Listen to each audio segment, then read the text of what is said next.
not sane, stood by itself against its hills, holding darkness within. 8:35, take 4. Our show is about a mom and dad and 5 kids, and a brief summer in Hill House. More important than the horror for me was always the human drama. If we loved these characters, and if we truly could empathize with them on a personal level, we wouldn't be able to stop ourselves from being afraid for them. Olivia and Hugh were kind of model parents. She's an architect and married a contractor. I designed them and Daddy builds them. The Crane family finds this house in rural Massachusetts, and of course it all goes horribly wrong.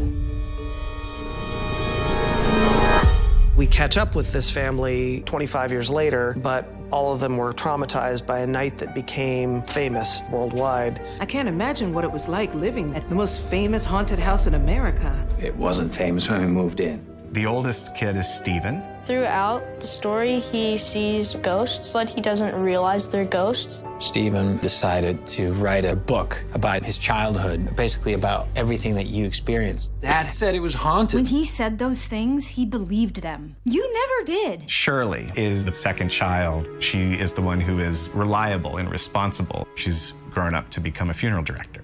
she wants to take care of her siblings, but they have their own sets of issues. She can be really tough because she wants to protect her family, and you feel the tension building. They said you could live here. I wasn't expecting the pussy parade.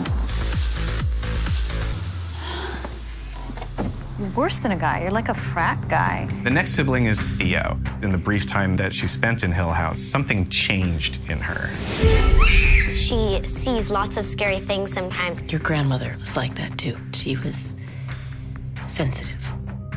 Her two older siblings don't believe in ghosts, whereas the twins below her definitely believe in ghosts. You're scared. I can tell. How?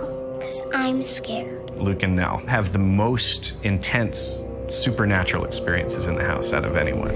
There's something down here. They're the only ones that really see and believe each other. They're told that they're imagining. They never believe me. And so that carries out into their adult life in quite a serious way. The ghosts of our story not only exist on the screen to scare us, but also exist in the souls and in the minds of our characters, because every single person on screen is haunted by something.